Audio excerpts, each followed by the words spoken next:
Simón tiene unas características a la hora de preguntarse. Todavía yo estoy pensando mucho en la campaña de las piedras, que se hizo ahí un memorial de piedra y hubo que sacarle, creo que la siguiente semana fue que yo hablé de ese memorial de piedra. Y bien dijo el año pasado, pues hablamos de lo que es afinando ese oído para escuchar la voz de Dios. Interesante que entonces ella hoy viene a decirles, y de parte del Señor, que hay hombres, entiéndase hombre, mujer, idóneos para la obra de su ministerio. El Señor dice que hay hombres y mujeres idóneos para la obra de su ministerio. Quiere decir que Dios viene a trabajar. Si puedo comenzar a decirte antes de leer alguna palabra y orar, Dios viene a tratar con nuestro corazón. Dios viene a tratar con nuestra opinión. Y me gustaría que prestaras oído, porque Dios viene a hablar con tu opinión, lo que tú opinas de ti. Dios viene a hablarte de lo que tú puedes pensar de ti. Dios viene quizás a cambiar algún concepto que tú tengas de ti. Okay, la Biblia nos dice a nosotros que no tengamos un alto concepto, pero también la Biblia me enseña que no lo tengamos un bajo, sino el correcto, el que tengamos que tener. Y para eso pues hay que sumergirse. Y el año pasado, por eso te decía, afina bien tu oído. Así que si me regala un momento sobre sus pies y va conmigo al segundo libro de Timoteo, capítulo 2. Empecemos por el Nuevo Testamento y luego pues rápido vamos dirigidos a esa palabra en el Antiguo Testamento que está corriendo en esta hora.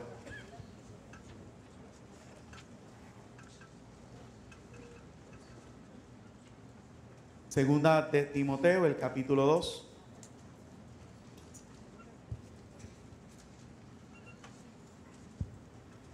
Y dice así la palabra de nuestro Señor y Salvador Jesucristo. Tú pues, hijo mío, esfuérzate en la gracia que es en Cristo Jesús.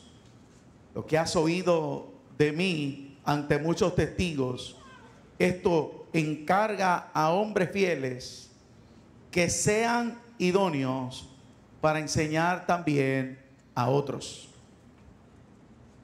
Repito, quiero volverlo a leer, por favor. Tú pues, hijo mío, esfuérzate en la gracia que es en Cristo Jesús. Lo que has oído de mí ante muchos testigos, esto encarga a hombres fieles que sean idóneos para enseñar también a otros. Padre, te doy gracias. Tu palabra es viva, eficaz y no retorna atrás vacía.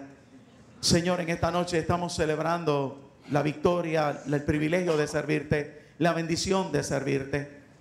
Estamos aquí, Señor, primero adorándote, exaltándote, unidos. Hemos cantado, Señor, hemos ofrendado.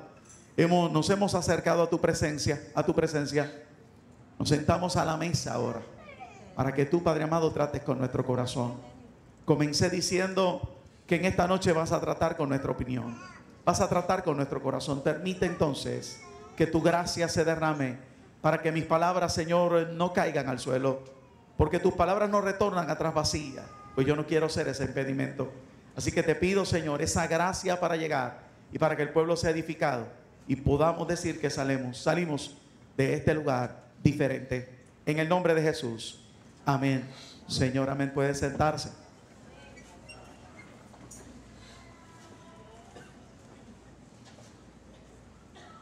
¿Por qué Dios le puede dar a su sierva un tema como este? ¿Por qué celebrar una campaña y hablar de que seamos hombres idóneos para la obra del ministerio?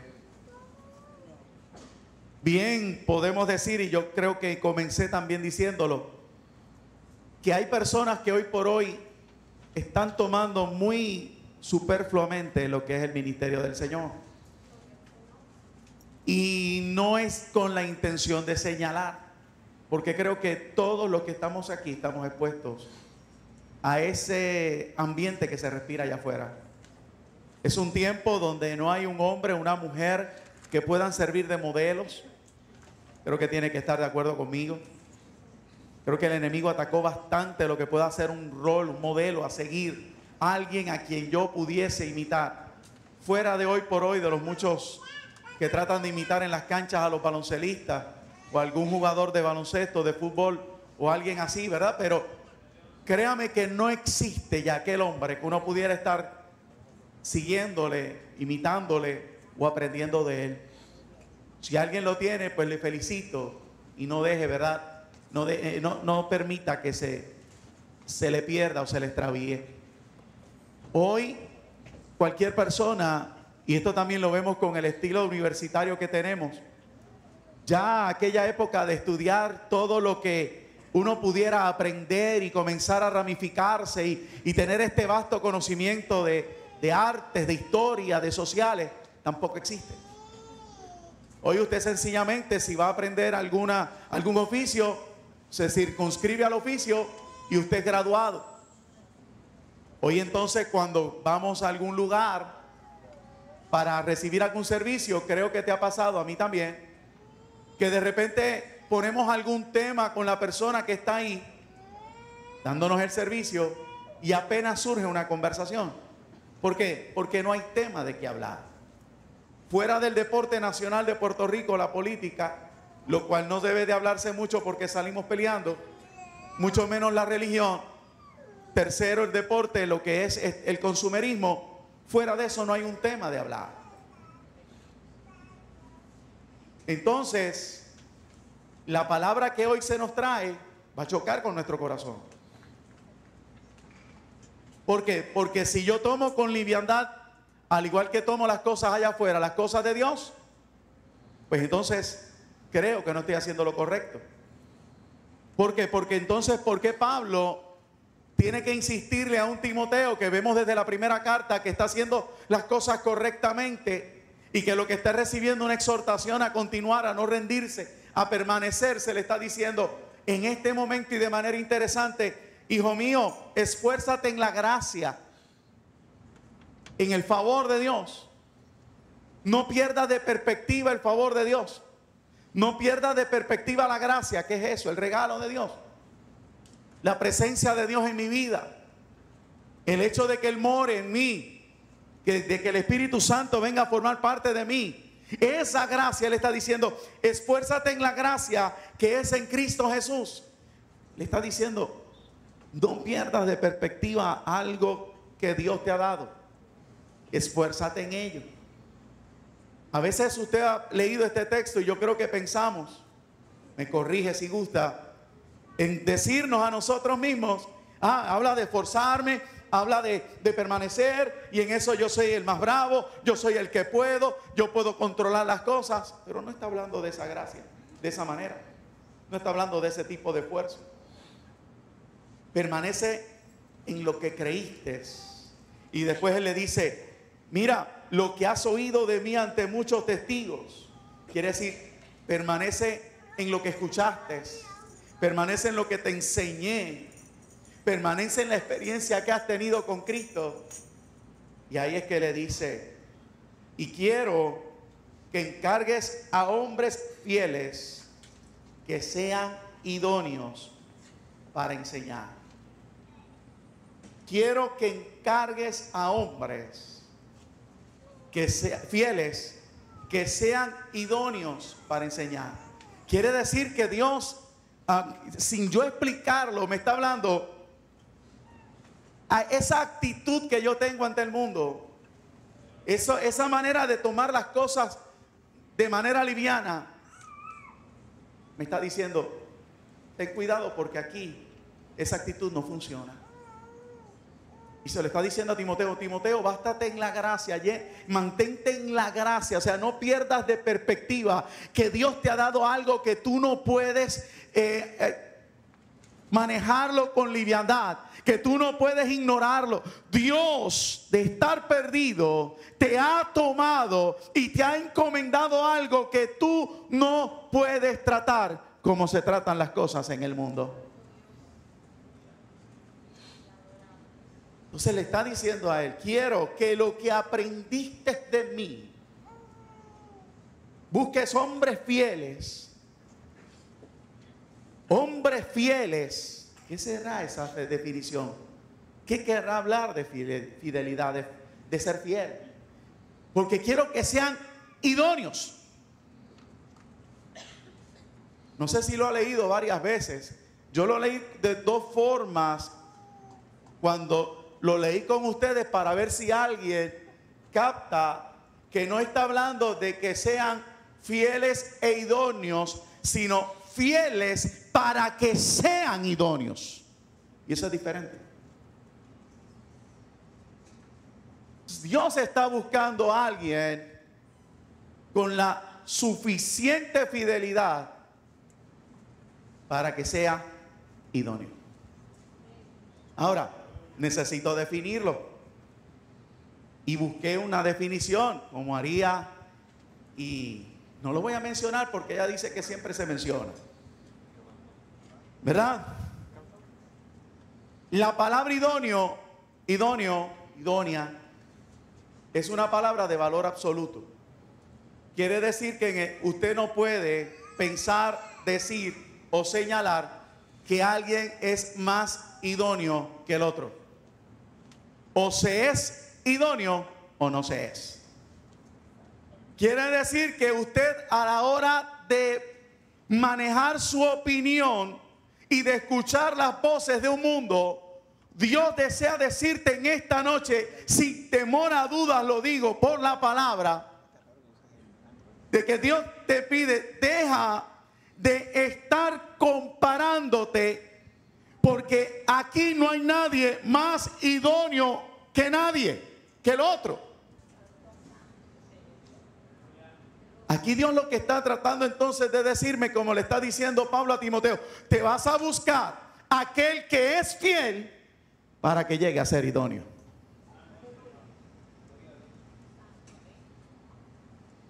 Entonces hay un enemigo que lo sabe y va a venir a trabajar con tu corazón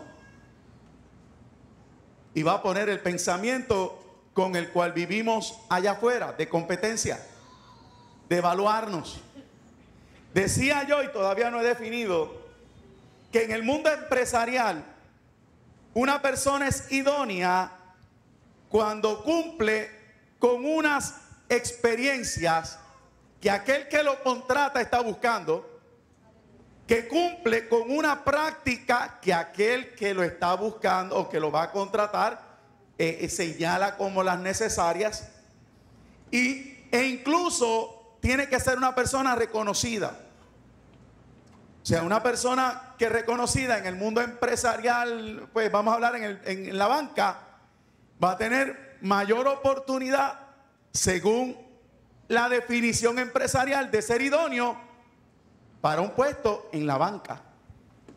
Muy difícil que alguien de la banca trate de irse, no sé, a vender o a una finca y buscar café para vender café. No sé.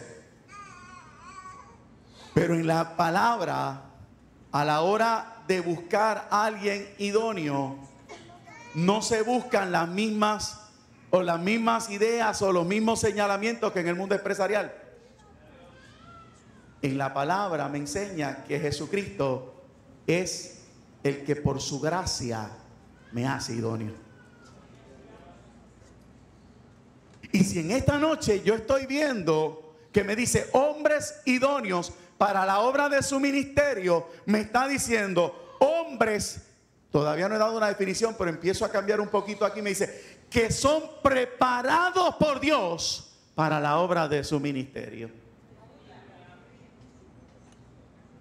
Porque no se basa en el criterio de aquel, sino en lo que Dios está haciendo en tu interior. Entonces Pablo le está diciendo, esfuérzate en la gracia que se te ha puesto en la mano, porque se te ha otorgado, y vete, lo que yo te he enseñado, enseña a otros, para que también que sean idóneos. Dios quiere que tú entiendas que no es que tú vas a ser idóneo, que no es que Dios se equivocó en lo que te ha planteado en tu corazón, sino que su planteamiento en tu corazón es perfecto y que Él pone los elementos necesarios para que tú y yo seamos idóneos para el ministerio. Y necesitas entender eso. Necesitamos permitirle al Señor que acabe de poner en nosotros las comas, los puntos, las ideas necesarias para dejar de menospreciar el llamado que se nos está haciendo y operar en una humildad falsa. Créame, porque muchos operamos, me incluyo, en una humildad falsa, haciendo ver que por los miedos prefiero decir, es que yo no me creo preparado para eso. Yo creo que Omar sí, él sí tiene la capacidad. No. Omar tendrá un llamado de parte de Dios y Dios tiene un trato y está poniendo algo para que él sea idóneo en lo que Dios le está llamando. Pero a lo que Dios me está llamando a mí, yo tengo que acabar de creer que soy idóneo. No podemos seguir señalando. No podemos creer a una mentira de compararnos. Es que aquel tiene más estudios. No. Yo contesté eso. La definición del mundo empresarial no cabe aquí. Porque aquí puede venir la persona con más estudios, con más años en el evangelio, con más experiencia en el evangelio y sin respaldo del Espíritu Santo, y yo no lo quiero. Sin embargo, me viene una persona llena de la manifestación, no de brincos, saltos ni emociones, sino llena de la manifestación del Espíritu Santo, que cuando dice Dios te bendiga, ya yo recibo la presencia y recibo el impacto y recibo el trato de Dios y yo grito amén inmediatamente. Me llega uno que me habla de todo el lenguaje griego que pueda haber conocido en todas las escuelas de griego, hebreo, etcétera, etcétera. Y yo me quedé sin entender. Sin embargo, me llegó aquel que le dijo al Señor, heme aquí, envíame a mí. Y yo salgo edificado por el poder de su palabra. Hoy por hoy hay una definición que se ha estado distorsionando en el medio. Hoy estamos viendo, y dije al principio, esta persona que logra traspasar lo que pueda ser el compromiso genuino con el llamado de Dios, me está tratando me aprende unas estrategias, me aprende unas palabras, me busca unos detalles y trata de venderme eso como si Dios realmente lo estuviera respaldando. Todavía estoy aquí porque quiero que crea en la gracia. Quiero que creen la gracia. Se nos está dando una oportunidad de hablar y de ministrar lo más hermoso que ha podido ocurrir sobre la faz de la tierra. Sin ser, siendo inmerecedores del favor de Dios, siendo merecedores de una condenación eterna, de seguir viviendo con un entendimiento entenebrecido, de seguir viviendo en una condición de dimes y diretes, de chisme, de contienda, de que tú me dices, yo te digo. De repente se nos ha dado la oportunidad de vivir en la libertad y en la vida abundante que Cristo trajo a la tierra. Y eso no se puede tratar con liviandad. El que hoy podamos discernir el Espíritu, el que hoy podamos discernir y detenernos a tiempo y no ser esclavos de lo que dije ya, de las obras infructuosas de la carne, de la contienda, el chisme, la murmuración, del yo te digo, tú me dices. El poder ser libre de eso, amado, fue obtenido a precio de sangre, y eso no se puede ignorar.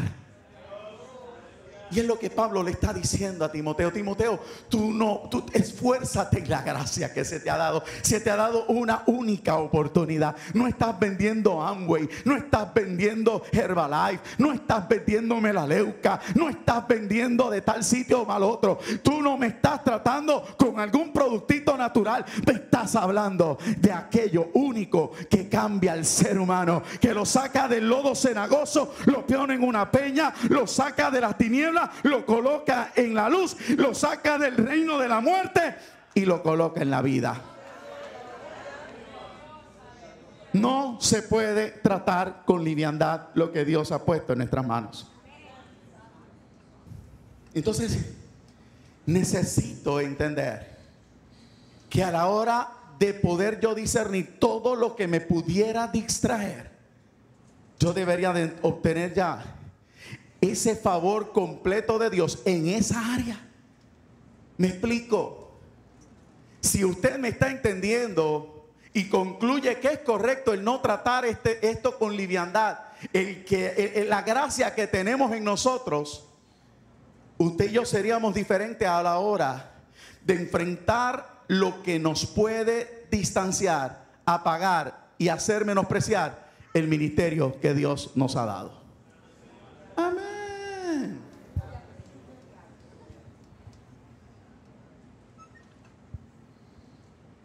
Mi actitud debería ser diferente a la hora de enfrentar lo que me hace o lo que provoca que mis manos se bajen, lo que provoca que mis rodillas se paralicen, lo que pudiera provocar que yo me pare aquí con la misma entereza que el primer día. Lo que pudiera provocar que el deseo que tuve la primera vez de orar, de ayunar, de leer la palabra, ahora me lo puedan socavar de tal manera que ya ni la mire, apenas ore y mucho menos ayune.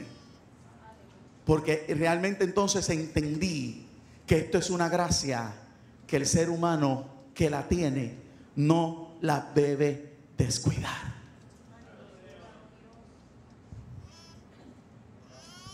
Porque Pablo le está diciendo a este hombre: yo quiero que tú transmitas una enseñanza. Y cualquiera se pudiera circunscribir a decirme: pastor, está hablando de un instituto, está hablando de una universidad, gloria a Dios por eso, gloria al Señor por los graduados de las mismas. Pero yo creo que encierra algo más. No se trata de saber lo que dice en el texto de Juan 3:16, no creo que se trate de eso. No se trata de recitar el Salmo 23, no creo que se trata de eso. Se trata de algo mucho más profundo que nace en el corazón cuando Dios está, que te revela lo que realmente significa Juan 3:16. No es lo que dice Juan 3:16, es lo que significa al hombre Juan 3:16. Y eso no se obtiene hasta que yo no te transmita lo serio que es esta gracia que se me ha dado. Y Pablo le está diciendo: vas a enseñar hombres fieles, vas a enseñar gente que yo las voy a hacer idóneas. Pero cuando les enseñes, quiero que les transmitas ese pensamiento. Y eso no quisiera que hubiese alguna palabra, no me llega. Eso no sencillamente está en un libro de texto. Eso no se encuentra o se puede escribir en una pizarra. Eso no se puede señalar con un proyector. Eso es algo que solamente se transmite cuando yo te puedo mirar a los ojos y decirte: la gracia de Jesucristo es demasiado para descuidarse.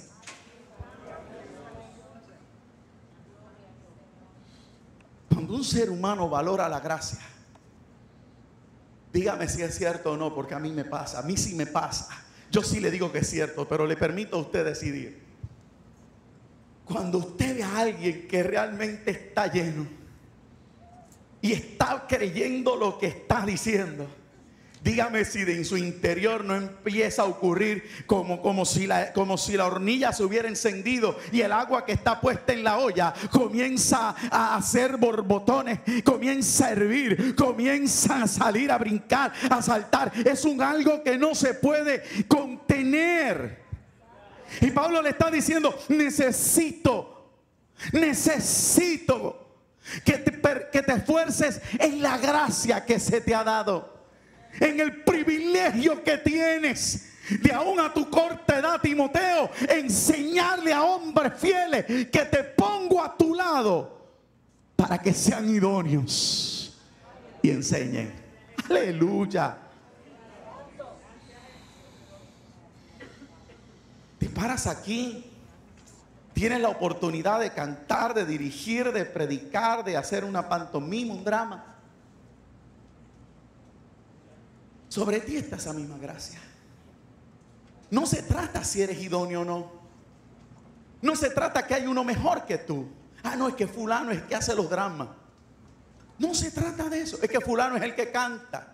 No se trata de eso. Es que fulano es el que habla. No.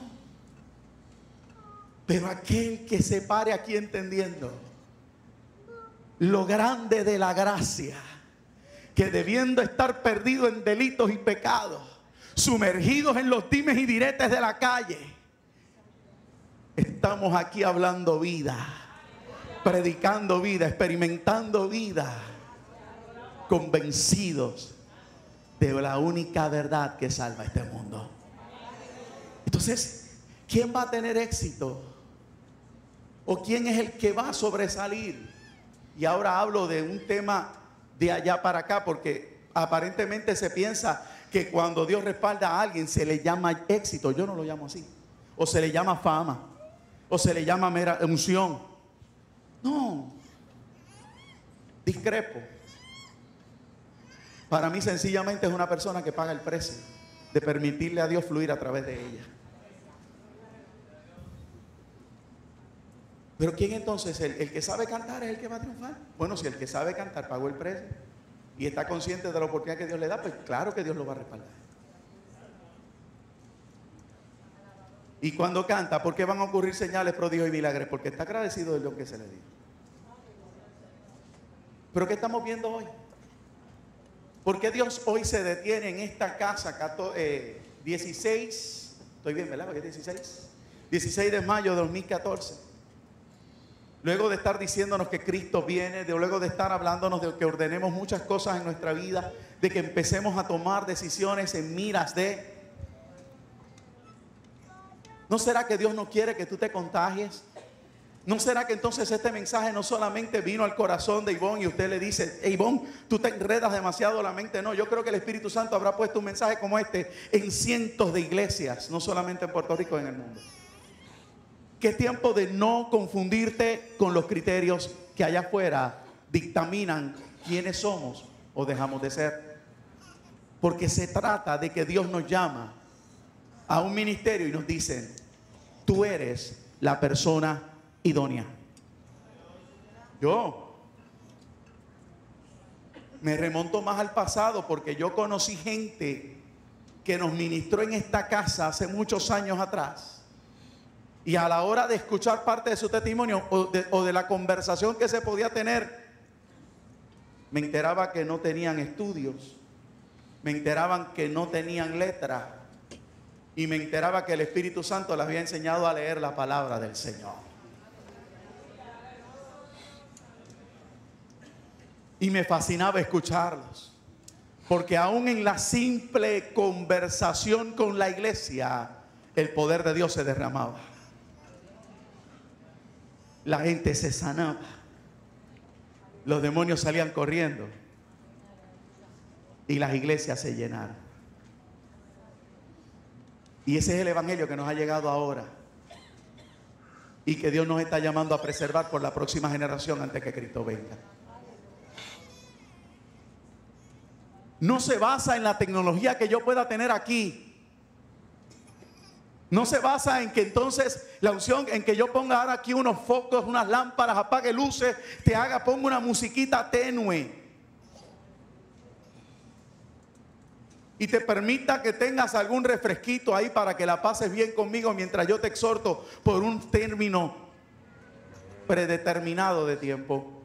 Se trata de algo mucho más. Se trata de la gracia, de la oportunidad que Dios te da de valorar lo que se te ha dado. Por eso yo choco cuando la gente empieza a decirme de que, yo puedo hacer esto, aquello, lo otro, Dios no se mete en esas cosas. Y tienes razón, Dios no se mete. Pero por la gracia que se me ha dado, yo he tenido que aprender a ser más cauteloso. Yo tengo que aprender a cuidarme un poquito más.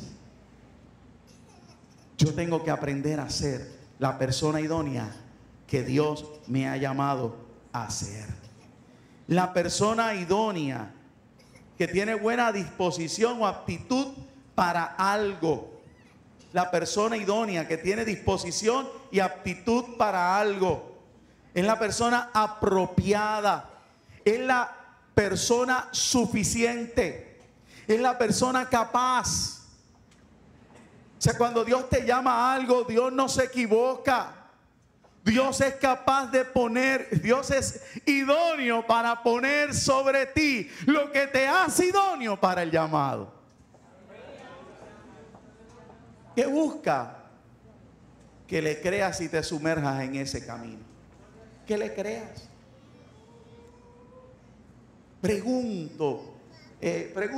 Comparto mejor. ¿Cuántas palabras yo no escuché y escucho donde, tú no sirves para eso? Tú eres muy fuerte, tú maltratas. ¿Usted no escucha eso? Yo lo escucho. Lo quiere más serio, pero eres bruto, eres torpe. A ti no se te entiende al hablar. Tú te colgaste en español. ¿Sigo? No creo que sea necesario. Y cuando todo ese mar de recuerdos está ahí, dándonos encima, de repente escuchamos la voz del Espíritu Santo que te dice y me dice: esfuérzate en mi gracia, porque yo te hice idóneo para el ministerio que te llamé. ¿Eso no es hermoso? ¿Eso no es hermoso? Ahora, mírelo desde la perspectiva, porque no quiero faltar. Si brincara usted al texto que decía la hermana Ivonne, 1 Corintios 25, me permite darle un trasfondo de ese texto y va a ver que es en la misma bendición, a la misma actitud, lo único que en el Antiguo Testamento. David en el capítulo 25 dice de esta manera: asimismo David y los jefes del ejército apartaron para el ministerio a los hijos de Asaf, Emán y de Jedutún, para que profetizasen con arpas, salterios y címbalos, y el número de ellos, hombres idóneos para la obra de su ministerio. 1 Corintios 25, 1. Crónica, mire que yo dije. Mira para allá, estoy en Corintios 25. Y se cumple tanto con el texto que ni lo dije bien. 1 Crónica, pero usted lo tenía. ¿Me llegó a captar o estaba buscando el capítulo 25 de Corintios? Ese está en la Biblia mía. Freddy, está en la Biblia mía ese. ¿Está bien? ¿Estoy perdonado ya? Pues ya el hombre dijo que sí. Ahora sí lo tiene. David y el jefe o los jefes del ejército, ¿quiénes eran? La Biblia señala que desde el principio la instrucción dada a Moisés era que se apartara la tribu de Leví para el servicio. No podían ser contados para nada más. Y se le dio una instrucción que pasó a Josué y se le dijo: cuando entren a la tierra prometida, incluso la tribu de Leví no heredará tierra, porque ellos heredarán de mí. Y dentro de los señalamientos o de los límites de cada tribu, se les obsequiaba unas ciudades para que los levitas habitaran. Durante el tiempo del desierto estaban ocupados, porque cada vez que la nube del Señor se levantaba, Moisés, Aarón cubrían todo lo que había en el tabernáculo y ellos venían a cargarlo, los utensilios, las telas, lo que eran las columnas, todo lo del templo. Pero una vez se llegó a la tierra prometida, aquellas personas dejaron de trabajar. Aquellas personas se quedaron cruzadas de brazos. Durante el reinado, ya pasando cientos de años, donde se levantaban jueces y de repente Israel se reconciliaba, donde personas como Samuel regresaron el pueblo al tabernáculo, pero sencillamente la adoración no era como antes. No había aquel fervor, no existía ya aquella dinámica. A lo que David, repito, luego de Saúl, que menospreció todo eso también, decide intervenir. Ahora, no voy a hablar de David per se, pero sí de esos últimos años que anteceden este evento. David, Dios le empieza a dar paz con los enemigos, y de la noche a la mañana, o en un momento dado, en un abrir y cerrar de ojos, le surge del corazón traer el arca a la ciudad de los jebuseos que él había conquistado para Dios. En su intención inicial no lee, no se instruye, sencillamente imitan a los filisteos que acababan de soltar el arca porque les había destrozado todas las ciudades. Ponen el arca sobre una carreta nueva, comienzan unos bueyes que nunca habían arado a moverla, y ya usted sabe lo que le pasó a Usa, porque aparentemente el arca, al tropezar la carroza, se podía caer.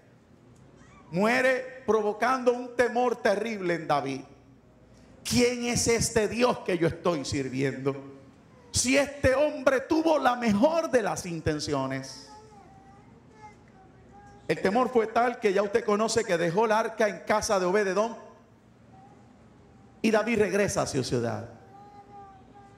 Comienzan las noticias a llegar de que la casa de Obed-edom prospera. A lo que David, me imagino que como muchos de nosotros, se rascó la cabeza y comienza a pensar: ¿qué pasa? ¿Será que Obed-edom es mejor que yo? ¿Me habrá llamado Dios? ¿Samuel se habrá equivocado? ¿Se habrá hecho algo incorrecto? Dentro de todas las preguntas, no dudo que el Espíritu del Señor rápido se hiciera presente ante la disponibilidad de aprender de David. Y en el momento en que David decide aprender, Dios también accede a enseñar. Y leyendo los libros se da cuenta que eran los levitas, era sobre los hombros de los levitas que el arca debía ser movida. Aquella gente que se había rezagado en el ministerio de servir al Señor, que se habían quedado en sus fincas, en sus ciudades. David llama, se santifican los levitas, todo se prepara para una vez más traer el arca a la ciudad que David había conquistado. Ahí está David. Ahora sacrifica, los sacerdotes se ponen el arca sobre sus hombros y empieza la celebración.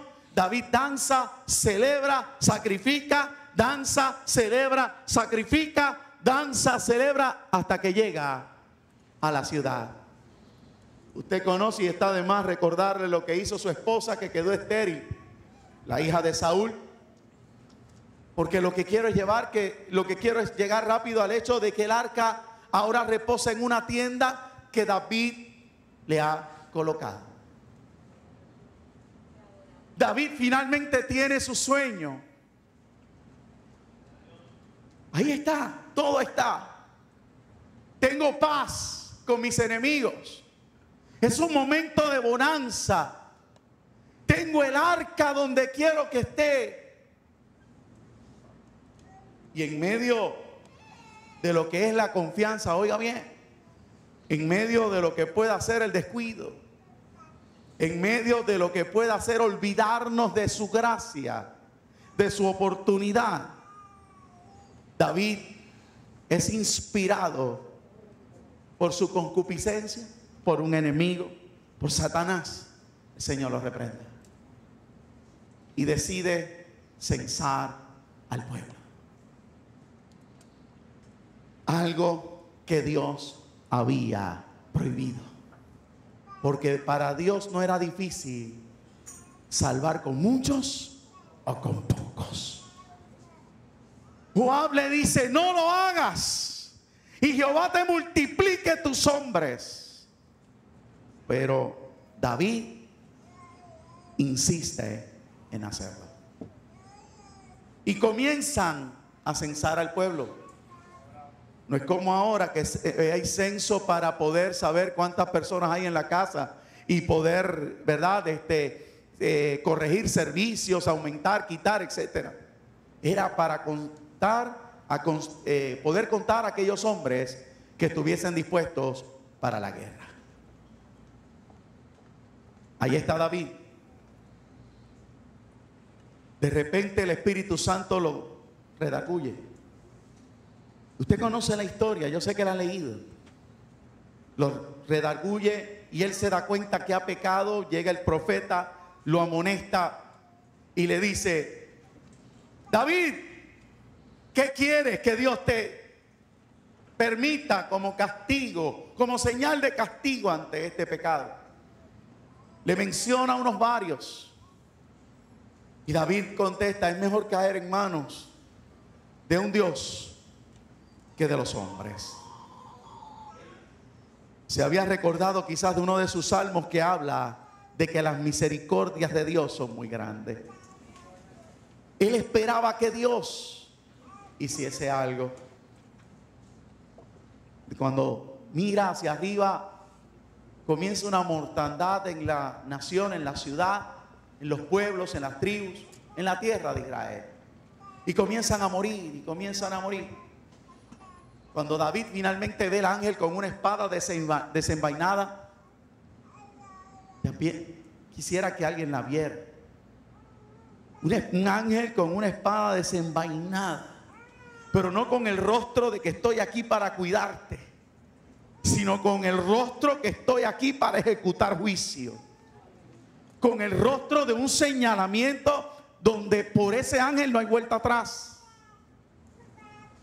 David lo ve, sale corriendo. Me imagino que sus servidores salieron detrás de él y llega a una finca de este hombre jebuseo, Onán el jebuseo. Y estando ahí,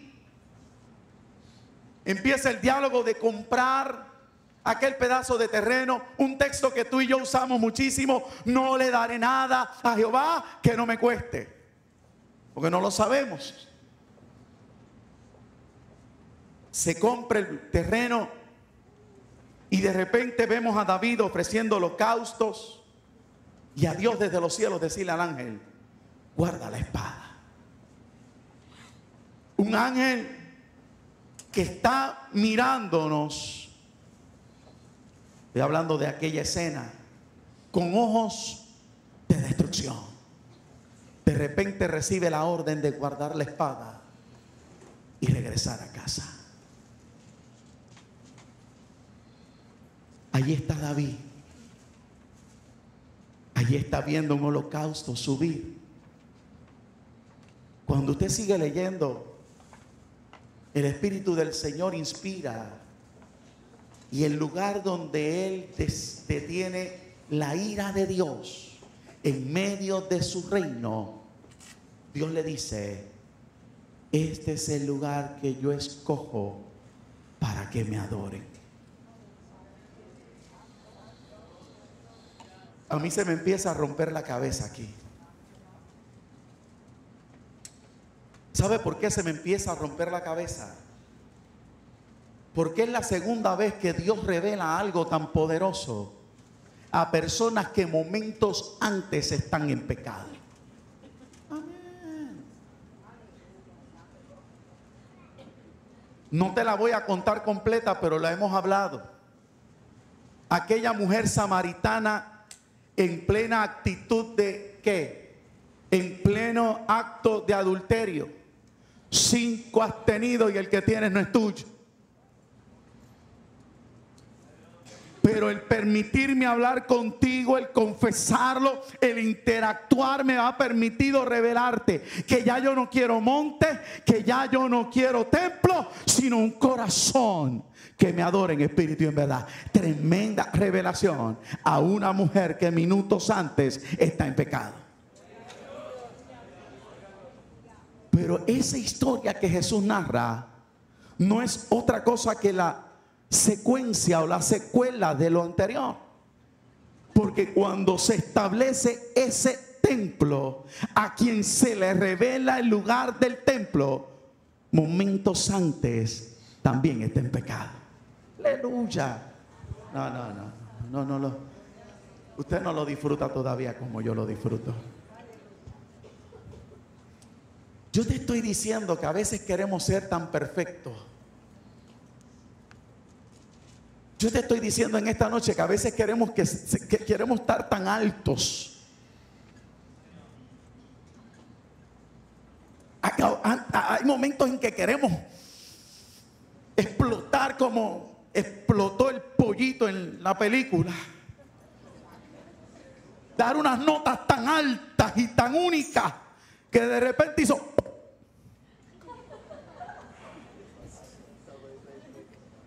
para captarle la atención porque se me va.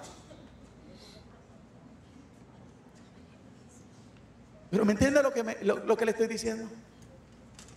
Queremos ser tan únicos, tan perfectos, tan ecuánimes, tan, que parecemos campanitas. Y no acabamos de leer la historia bíblica que nos está diciendo que realmente lo que Pablo enseñó es cierto, lo vil y menospreciado escogió Dios para avergonzar a los sabios. Que no se trata de lo alto que yo esté, sino de la fidelidad con la que yo corresponda a la gracia que Dios ha manifestado. Que tengo que acabar de entender que el templo no se erigió en el mejor terreno de Israel, sino en el lugar donde un hombre que acababa de pecar derramaba su corazón y le suplicaba a Dios: ten misericordia de mí.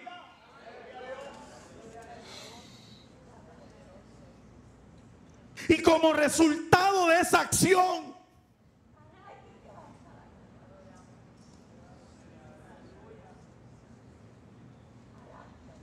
David, fue tan profundo para David el verse perdonado, el poder detener la ira de Dios, porque él había visto al ángel con deseos de muerte. Y sabe, la mayoría de nosotros no hemos visto eso. La mayoría de nosotros no acabamos de entender que antes de tener a Cristo, la sentencia de muerte también estaba sobre nosotros. La espada del ángel de la muerte también está desenvainada. Y aquel hombre se percata de esa acción y dice: ¿cómo es posible que siendo yo como soy, y aquel ángel tan grande con aquella espada llena ya de sangre de los miles que habían muerto, yo la haya podido detener con un sacrificio?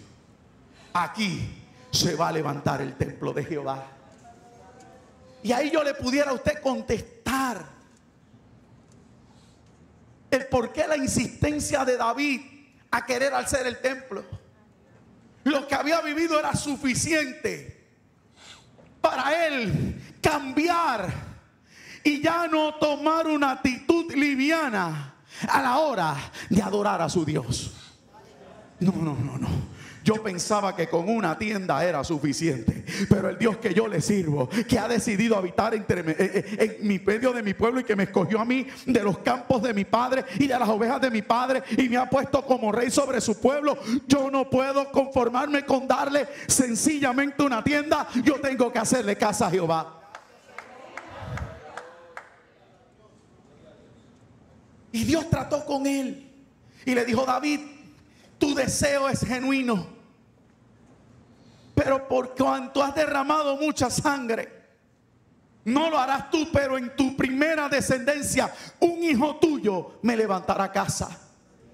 Aquella satisfacción, aquello fue satisfactorio, aquello fue genuino. El sencillo hecho de saber que ya no solamente Dios le hablaba de la restauración de un pasado, sino que ahora le estaba revelando su futuro. De tus entrañas saldrá un hijo, que yo seré padre para él y él me levantará casa. David dijo: esto es demasiado para un hombre.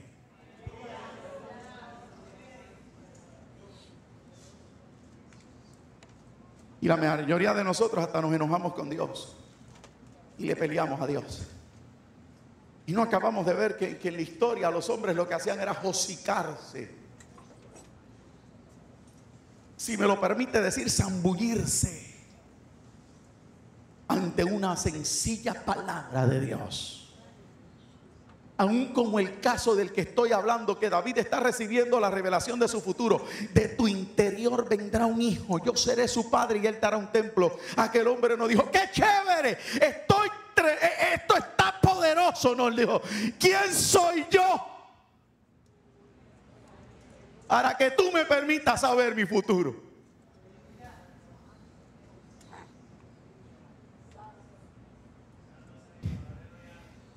Ve el resultado de tal experiencia de restauración, de haber visto el ángel de la muerte. Resultado de esa corta y única relación de David con Dios en esos instantes, en esos días, lo provocó a llamar a su corte, a los jefes, y les dijo: no podemos seguir descuidando nuestra adoración a Dios. No podemos seguir ignorando nuestra actitud hacia Dios. Y le dijo a los jefes: escojamos de los jefes de la casa de Leví. Por eso se mencionan 3.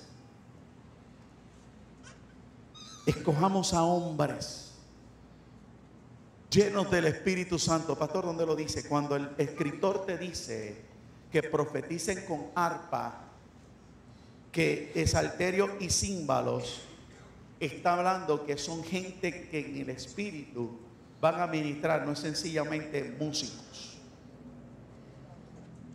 Y acuérdese que profetizar no es decir cosas bonitas. En aquella época profetizar significaba declarar la palabra de Dios de continuo.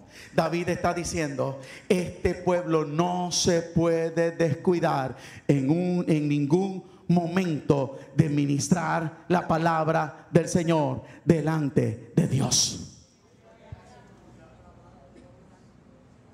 Entonces, cuando él organiza el grupo, que si usted sigue leyendo del 2 hasta creo que el 31, si no me equivoco, él comienza a desglosar el turno de cada uno de ellos, el orden de cada uno de ellos por su familia, su puesto, todo lo que iban a hacer.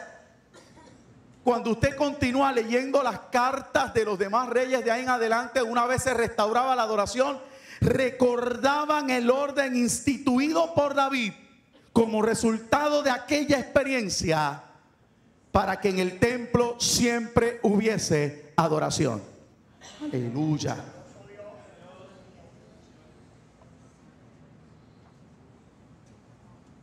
Entonces, yo no estoy viendo este texto como una mera revelación divina, única de un hombre, que me daría como permiso utilizarla como excusa. Porque si Dios no me lo quiere revelar a mí, yo tengo excusa. Yo no lo estoy viendo como una revelación personal. Tampoco lo estoy viendo como algo sobrenatural y único de un momento. Me identifico al leer este texto con Pablo y Timoteo. Porque el motor que mueve a David a esta decisión es el mismo motor que mueve a Pablo para decirle a Timoteo: esto no es juego. Yo quiero que, basado en la gracia, instruyas a unos hombres, no con palabras bonitas, no con ningunos estereotipos de enseñanza, sino con la unción y el poder necesario del Espíritu, que sean idóneos para seguir dando por gracia lo que por gracia han recibido. Tiene que haber continuidad en el mensaje, con la misma actitud del principio. Y David me está enseñando la actitud. Esto es demasiado para un hombre. El que Dios me pueda perdonar mis pecados cuando yo debía haber muerto hace mucho tiempo. David se sintió como un hombre mísero. Yo debería estar muerto, pero Dios me permite ver su gracia.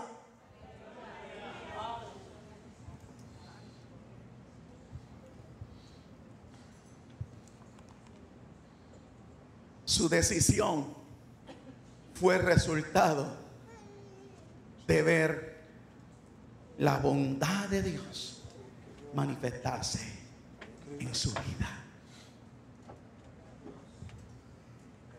Pregunto yo, ¿seremos nosotros recíprocos a esa bondad de Dios?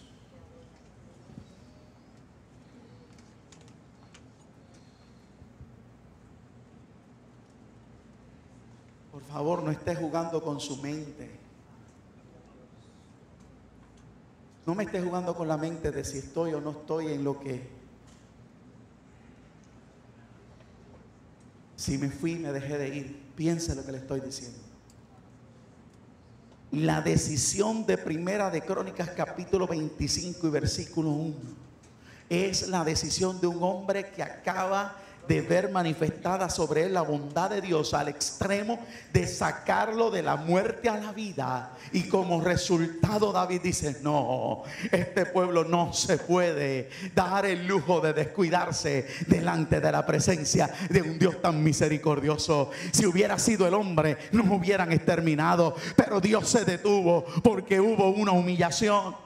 Y él dice: esto no se puede quedar en el aire, esto no se puede quedar sobre el tapete, esto no puede ser algo superfluo, esto no puede ser algo sencillo. No, llámate a los levitas, que no, ahora no quiero que carguen un arca, ahora no quiero que lo trasladen de un lugar a otro, sino que quiero que lo adoren 24/7. Quiero gente que en todo tiempo levante mano santa delante de Dios.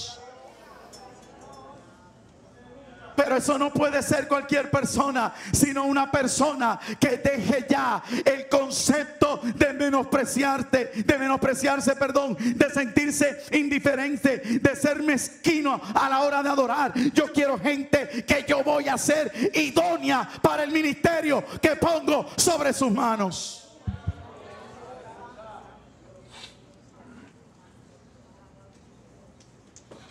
No se trata del 1, 2, 3. No se trata de sencillamente aprendí un sistema y qué chévere. Me levanto por la mañana, voy al baño, me voy a lavar mi cara, mi boca, hago mis gárgaras, mis ejercicios musicales, si los quiere llamar. Salgo, me visto, voy a la cocina, prendo la estufa, saco todo lo que voy a preparar de desayuno de la nevera. Me siento a desayunar, leo las noticias, preparo la lonchera si es que no estoy corriendo, me monto en el carro, pongo la llave, se me quedó afuera, vuelvo y salgo. O sea, esto no es un sistema para sobrevivir. Esto es la experiencia de Dios para vivir. Esta es la experiencia de Dios para vivir. Y David muy claro que dice, esto no lo puede hacer cualquier persona. A esto hay que llamar gente idónea. No sé si peco a la hora de señalar que cerca de 2000 años más tarde, si me voy a las clases que aquí se dieron recientemente, pudiéramos haber llegado entre 700 a 1000 años más tarde. Dame el beneficio del average. Pero llegó un rey mucho más grande que David.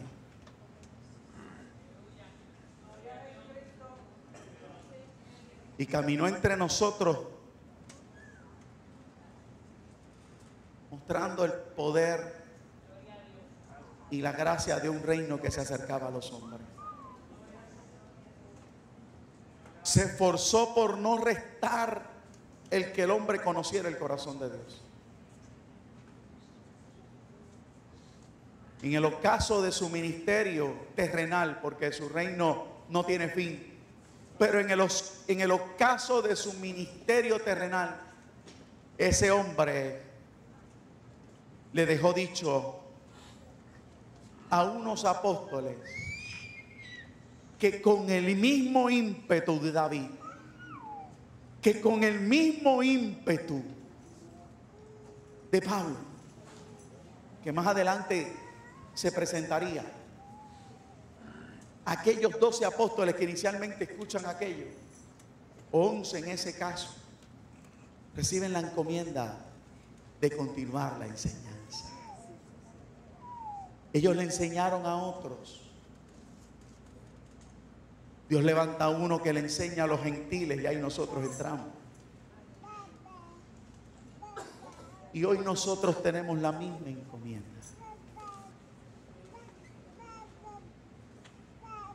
De esforzarnos en una gracia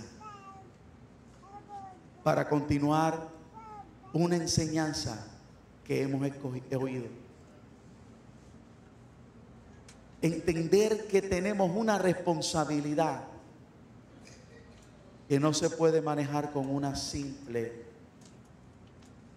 acción o con una simple palabra, aleluya, para quizás tapar un rotito, una laguna que pueda surgir.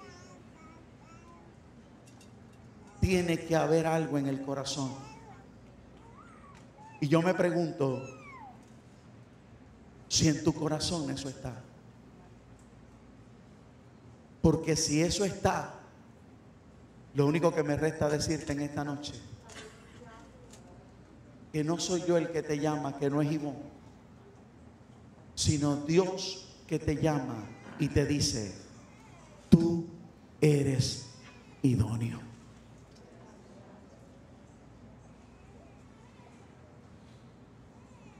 Y adoración les digo,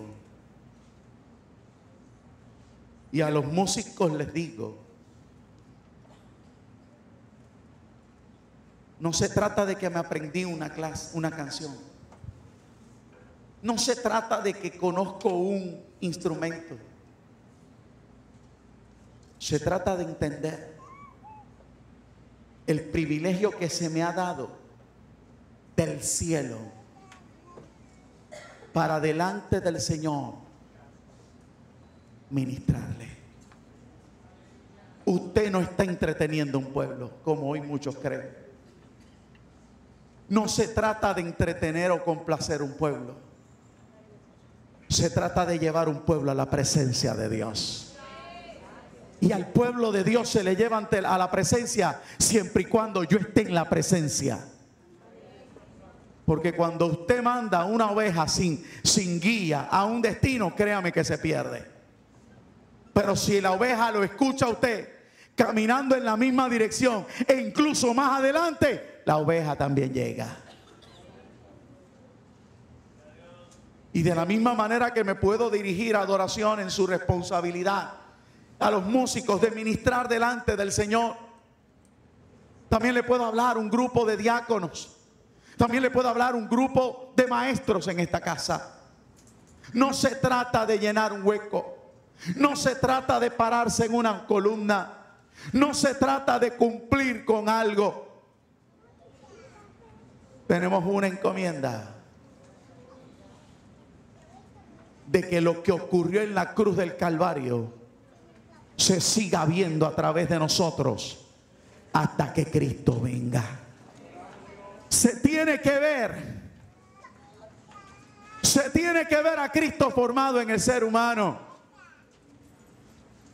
No se trata de llenar las expectativas y las fichas de una institución o denominación. Se trata de que se vea. Se trata de que la gracia se manifieste. Se trata de que alguien que reconoce que debió haber estado muerto, hoy está sentado o parado aquí en una oportunidad de Dios para que otros más vengan al conocimiento de Cristo. Tú eres la persona idónea. Tú eres la persona capaz. Tú eres la persona apta. Tú eres la persona conveniente. Tú eres la persona apropiada. Y yo no quiero que sencillamente por un momento te puedas sentir conmovido, porque no se trata de conmoverte. Se trata de que el Espíritu te lleve a pensar: ¿qué hubiese sido de mí si Cristo no me salva? ¿Dónde estaría yo?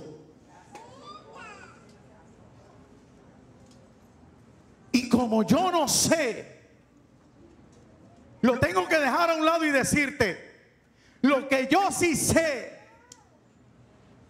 es que su misericordia nos alcanzó, su bondad nos ha cubierto, y en medio de todo hemos sido llamados ministros del Evangelio para dar por gracia lo que por gracia hemos recibido. Yo sí te puedo decir dónde estás parado hoy en día. Yo sí te puedo decir en esta noche: eres el hombre y la mujer idónea para el ministerio al que fuiste llamado. No sigamos permitiendo que la mediocridad de ese mundo y de lo que hoy por hoy vivimos allá afuera nos siga dirigiendo aquí. Y vamos a actuar como un David que, recíproco a la bondad de Dios, decide cambiar todo el sistema de adoración de una nación. Ay, yo esperaba, ¿sabe que usted brincara en un solo pie como hizo mi esposa hace unos mensajes atrás? No sé si escuchó lo que yo le acabo de decir. Se lo digo en español: en vez de seguir comparándonos y menospreciándonos por lo que nos falta, aprendamos hoy de David a ser recíproco a una bondad y decidir cambiar lo establecido en toda una nación.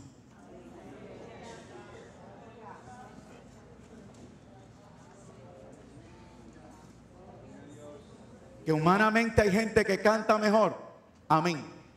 Que hay gente que predica mejor, amén. Que hay gente que tiene una mejor organización, amén.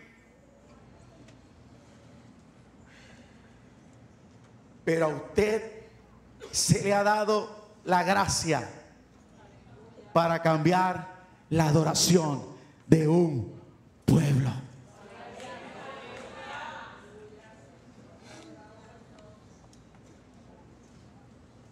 Yo quiero acabar. ¿Quién había establecido la ley y quién no se podía argumentar en contra? Moisés. Lo que hasta ese día Moisés había dicho era lo único que se hacía. Años más tarde aparece un muchachito, el pequeño de una familia. Y por ver la experiencia que ya conté hasta la saciedad, se para y le dice a los líderes de la nación: ya no van a cargar. Ya no se trata de cargar, se trata de adorar. Y dentro de las leyes de Moisés se pone una nota que dice: de ahora en adelante, según las instrucciones de David, por medio del Espíritu, ahora los levitas no cargan, pero sí adoran.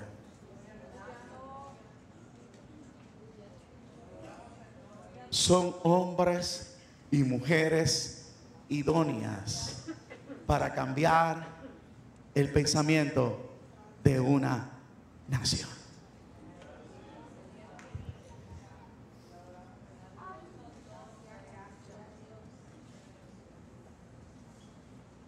Eres el hombre y la mujer idónea para cambiar la adoración en tu lugar de trabajo.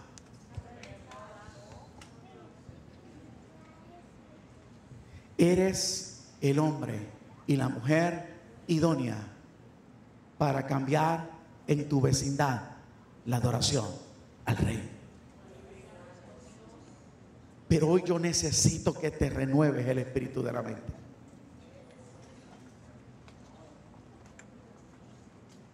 Habemos algunos que de repente escuchamos ciertos nombres, y cuando se escuchan ciertos nombres, sea en el área que sea, de repente, óigame, como me sucedía a mí cuando corría, y de repente veía que me tocaba en la eliminatoria donde estaba el campeón.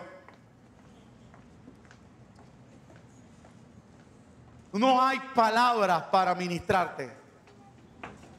Te entraba un canilleo y las rodillas parecían castañuelas.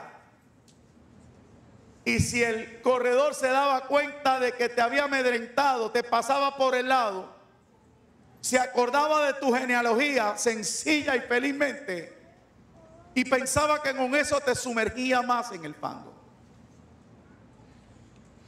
Yo no tenía Cristo, ¿sabe? Pero qué interesante que en momentos específicos imité a David cuando corrió con Goliat. No escuchaba a nadie. Me sumergí en lo que había entrenado, en lo que se me había enseñado.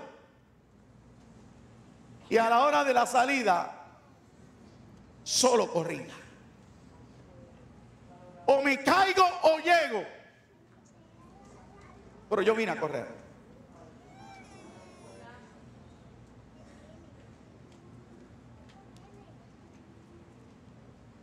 Y para que no se quede en la perspectiva de la pequeña historia que le hago, en algunas gané y en otras me comí el polvo de los demás. Pero aprendí. Hoy estoy aquí diciéndote que ya no se trata de lo que yo entrene, que ya no se trata de que yo tenga habilidad o no. Solo tengo un elemento de mi pasado que es necesario, y es la disposición. Y una disposición delante de Dios es suficiente para que Dios cambie lo inadecuado en idóneo. Ay, se me fueron ya, se despidieron. Se me fueron.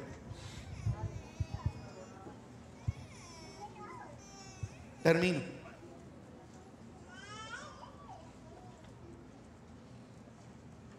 Podemos seguir poniendo todo lo que nos rodea de excusa. Podemos seguir pensando que todo el mundo tiene la culpa. Podemos seguir pensando que no vale la pena.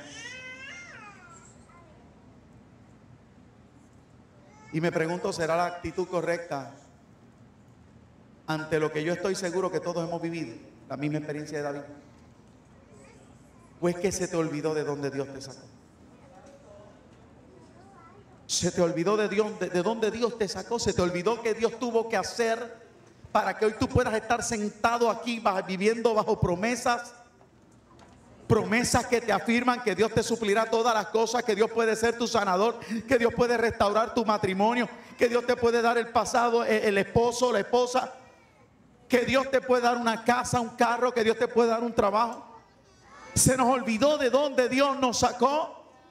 Se olvidó que tuvo que derramar hasta la última gota de su sangre para que hoy podamos pedir. Yo creo que no te has olvidado. Y si no te has olvidado, te digo que eso es el motor suficiente para que asuman la postura que llevó a David a ser idóneo y a levantar gente idónea para el ministerio.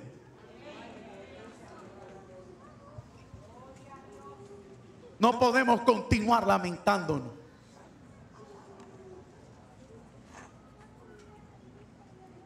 Porque la gente nos está viendo allá afuera. Mire, amado, tan sencillo. Yo le aseguro que usted ha tenido que experimentar que en su corazón, si usted de los que pudiera decir palabras soeces, usted sabe que el Espíritu no se hace esperar para redarguir. Y nos sentimos allí adentro de esa manera. Pero ¿sabe cuál es el otro problema? Que el que está perdido en sin fe y sin esperanza y lo escucha se pregunta: ¿y yo que quiero salir de ese fango, cómo voy a salir?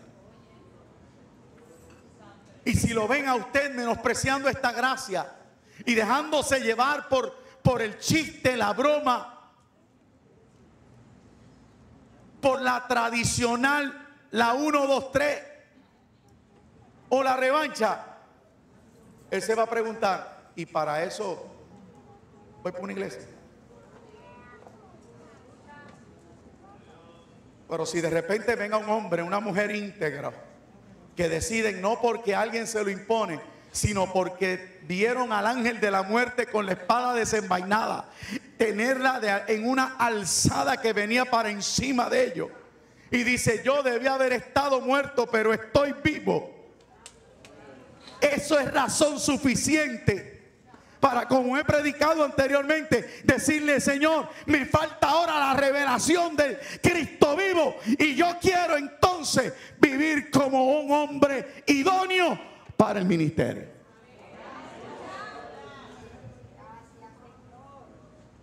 Una persona capacitada, no por un hombre, sino por Dios.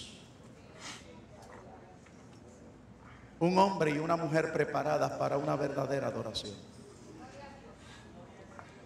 Un hombre y una mujer que dejan ya de pelear y anteponer pequeñeces ante una redención tan grande. Mire, amado, nada se compara con la obra de Jesucristo. Recuérdate en esta noche de donde Dios te sacó. Y comienza a vivir como un David agradecido, dispuesto a tomar toda la decisión correcta para que delante de la presencia del Señor mi adoración no encuentre obstáculo. Hombres idóneos, mujeres idóneas para el ministerio.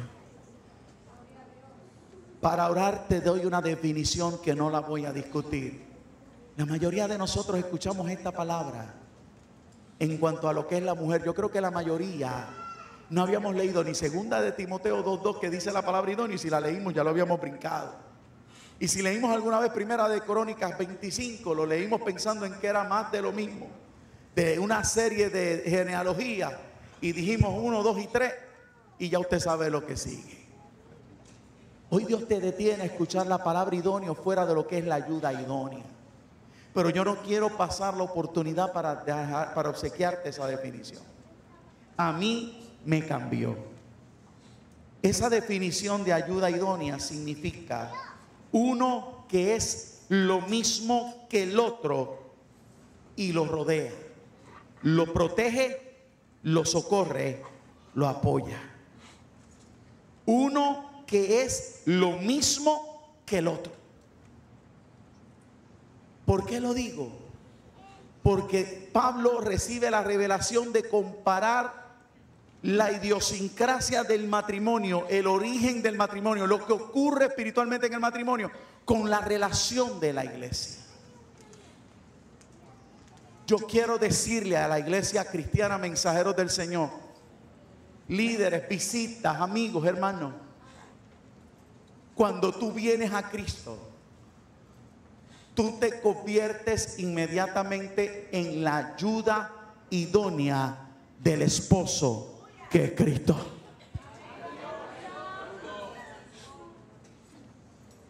Eres el mismo que el otro y lo ayudas, lo socorres, lo cubres. Sí es cierto que Dios no necesita ayuda, pero lo menos que necesita Dios ahora mismo es gente que lo desayude. Somos ayuda idónea para el Señor. Somos idóneos para el ministerio. Inclina su rostro, por favor, y no le soy más gravoso.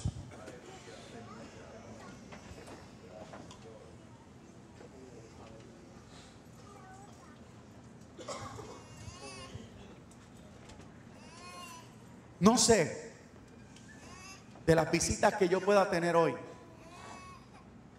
que alguien necesite regresar a casa, que alguien necesite hoy la oración y diga: yo quiero ser ayuda idónea para Cristo. Hablo de conocer, hablo de vivir conforme al Cristo de la Escritura, no el que tú y yo nos hemos formado.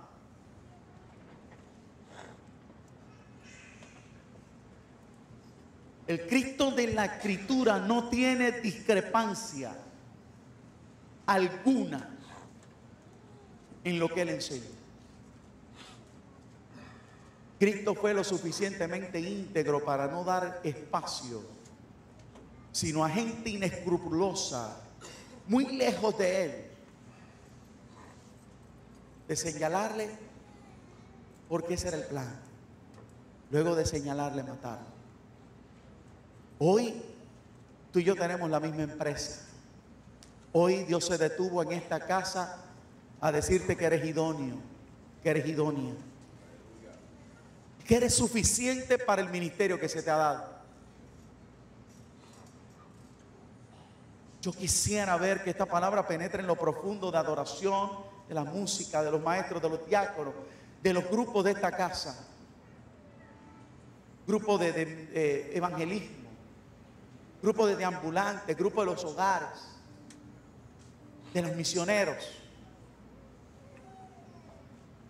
Que por un momento nos despojemos y asumamos la postura de Dios, de David, y digamos: qué bueno es Dios, que minutos después de comenzar una matanza, mi corazón provoque que se detenga. Yo le tengo que vivir eternamente agradecido.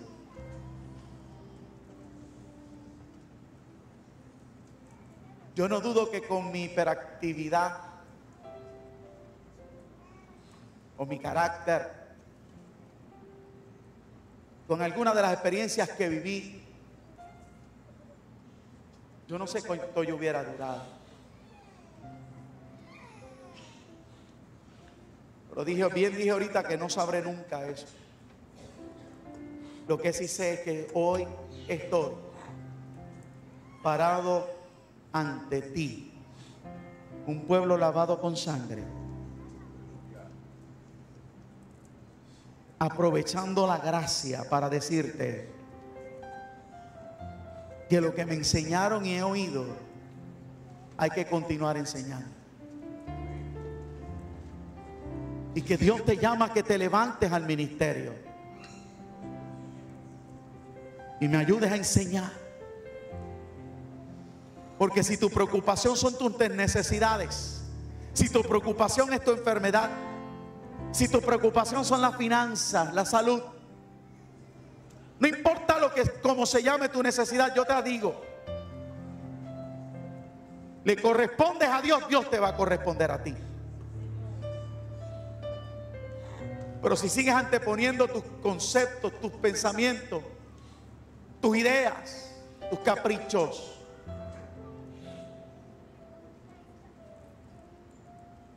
tu mentalidad de dimes y diretes,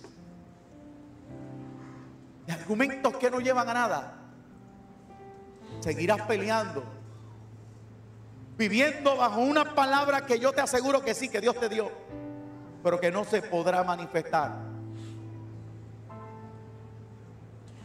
Porque como dije en la definición, Dios viene a buscarse a sí mismo. Dios viene a buscar a aquel que está en armonía con Él. Hoy te repito y te llamo a conciencia.